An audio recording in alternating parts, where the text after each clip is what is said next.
Hey yo, Kuya Lance nga pala para sa Usapang Lansangan. And nasa day 3 na tayo ng ating pagbabasa and yung title ng babasahin natin ngayon is What Drives Your Life? I observed that the basic motive for success is a driving force of envy and jealousy. Ayan.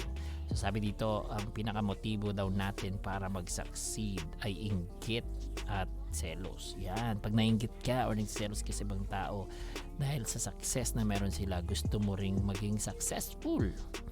Grabe no, sabi yan sa Ecclesiastes 4:4 which is very accurate. Kung hindi naman natin talaga nakikita sa ibang tao yung mga success nila, hindi naman talaga natin susubukan din na mag-succeed sa buhay, di ba?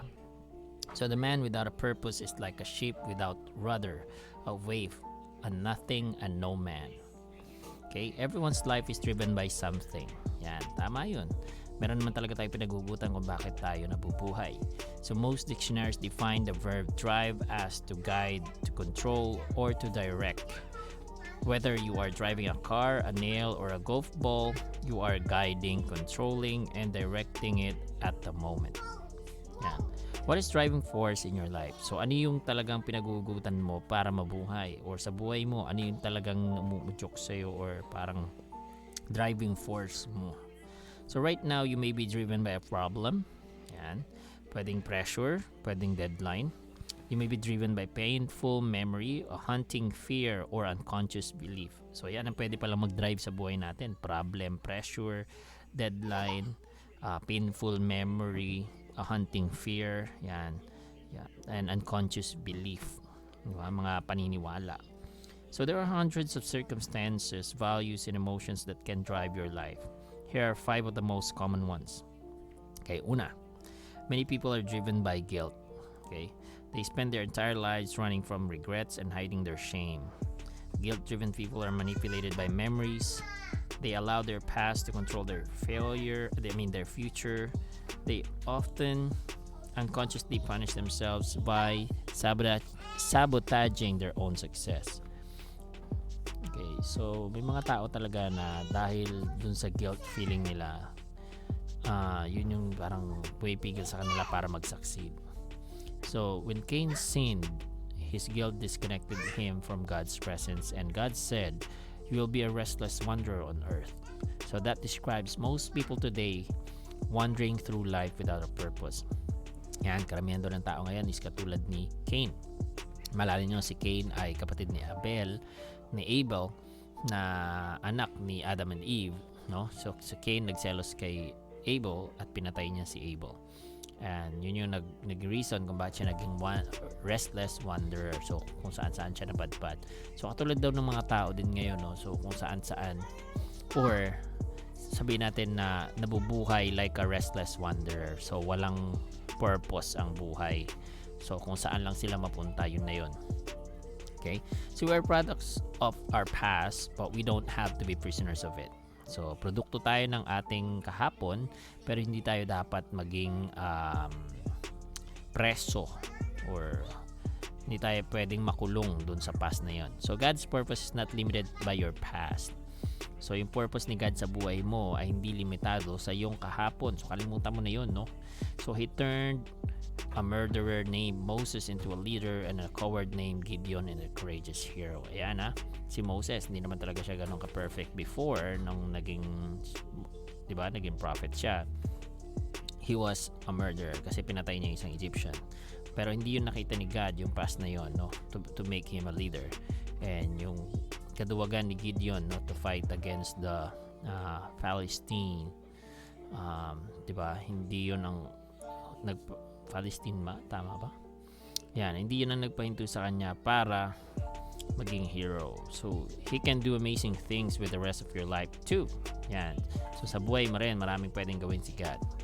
So God specializes in giving people a fresh start. Okay? So the Bible says, "What happiness for those whose guilt has been forgiven?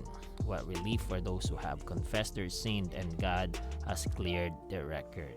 Yan, sobrang saya daw nung pakiramdam, no? Kung tinanggal ng Panginoon ang guilt, 'di ba? Sa iyo dahil ikaw ay napatawad. And anong relief ang meron tayo, no? Pag talagang sinabi natin sa Panginoon ang ating mga kasalanan, and talagang binura niya yung record na yun. Okay, so second, many people are driven by resentment and anger. So they hold on to hurts and never get over them. Instead of releasing their pain through forgiveness, they rehearse it over and over in their minds.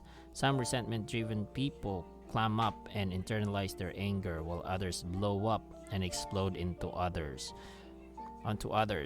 Both responses are unhealthy and unhelpful.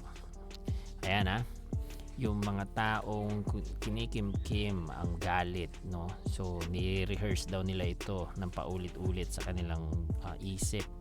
So yun yung talagang yung hinanakit at galit, yung talagang yun yung pinaka-driving force nila, no?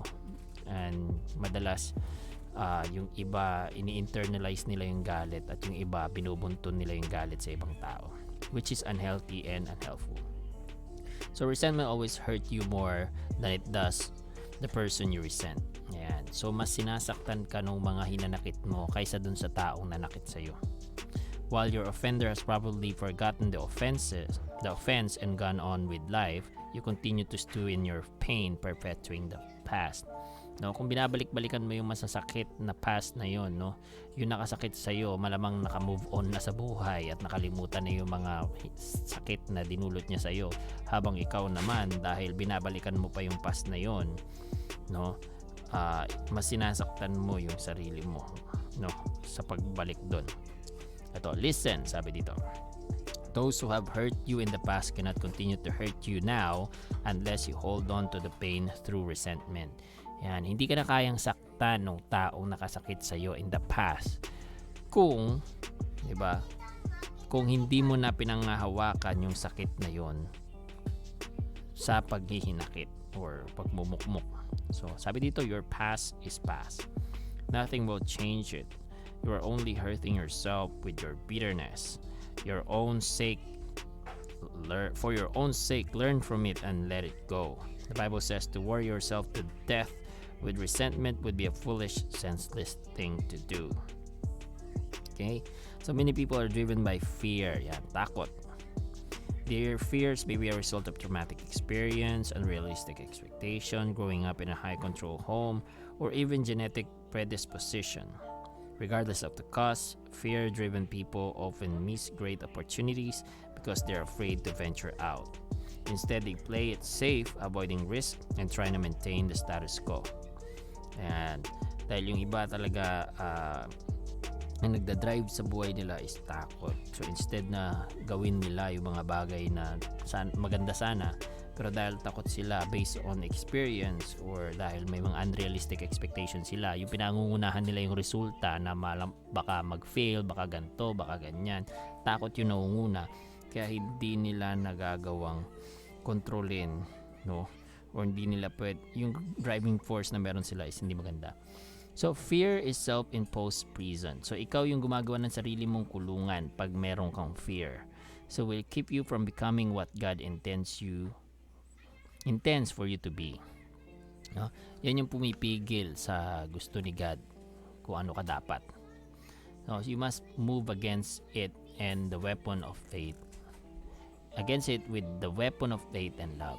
So para malabanan mo daw yung kulungan ng takot, no? Ang pwede mong gamitin panlaban doon is faith and love. So pananampalataya at pagmamahal. So the Bible says, well-formed love banishes fear. Since fear is crippling a fearful life, fear of death, fear of judgment is one not yet fully formed in love. Okay, so many people are driven by materialism, and their desire to acquire become the whole goal of their lives. This drive to always want more is based on misconception that having more will make you more happy, more important, and more secure. But all three ideas are untrue. Tama. So, hindi mo ikaliligaya ang pagkakaroon mo ng maraming bagay. Lalo ka lang hindi makokontento. More important, no? Hindi ka magiging mas importante sa iba, no? Dahil sa bagay na meron ka, at hindi ka magiging secured kung mas marami ka nito, no? So, mahirap na ano to, misconception nga. Possessions are only provide temporary happiness because things do not change. We eventually become bored with them and then want newer, bigger, better versions. Yan. Lalo lang tayo hindi makakontento, lalo lang mag-upgrade to better versions of what we want. No, kasi nga ang tao talaga walang contentment. So, it also a myth that if I get more, I will be more important. Yan, self-worth. No? Mas astig ka, mas importante pag meron kang bagay na wala yung iba. Self-worth and net worth are not the same. Okay, your value is not determined by your valuables, and God says the most valuable things in life are not things. Okay, so hindi ka mas valuable kung marami kang valuables, di ba? Kung marami kang bagay na meron kumpara sa iba, hindi ka mas valuable sa iba kasi nga iba ang net worth sa self-worth. The most common myth about money is having more will make you more secure. Nope, it won't. Wealth can be lost instantly through a variety of uncontrollable factors. Ano yung mga factors na hindi natin control? Health, di ba? Maraming naghihirap dahil di ba? Nagkasakit, biglang naubos ang pera. Real security can only be found in that which can never be taken from you, your relationship with God. Okay? Yan yung mga bagay na real security, relationship with God. 'Di ba? Isipin mo na lang pag namatay ka ngayon at wala kang relationship kay God, 'di ba?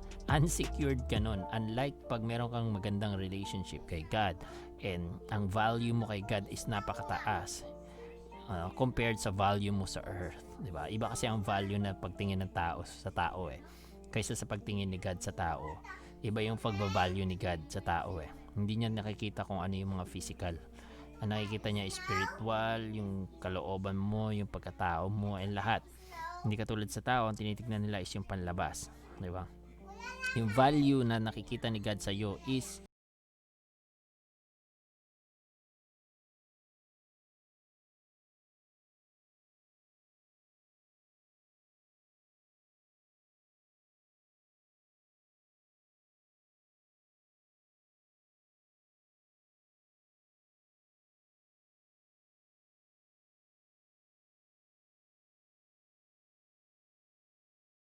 sa lahat, no?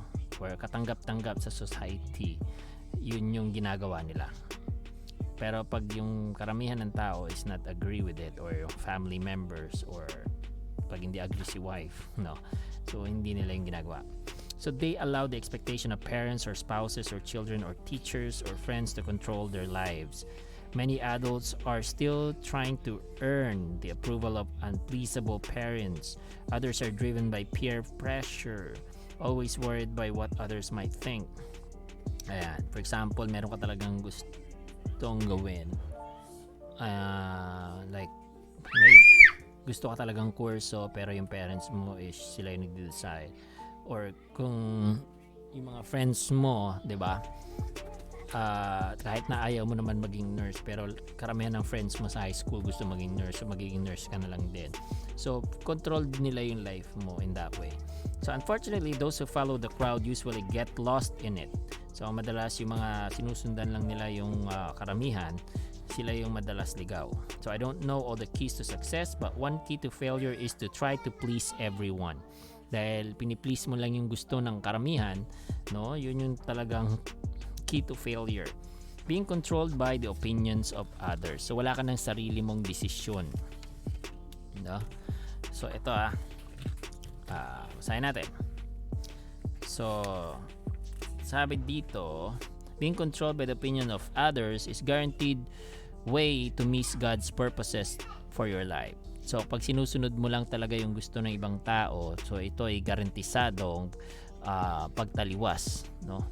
Pagtaliwas sa kagustuhan ng Panginoon sa buhay mo.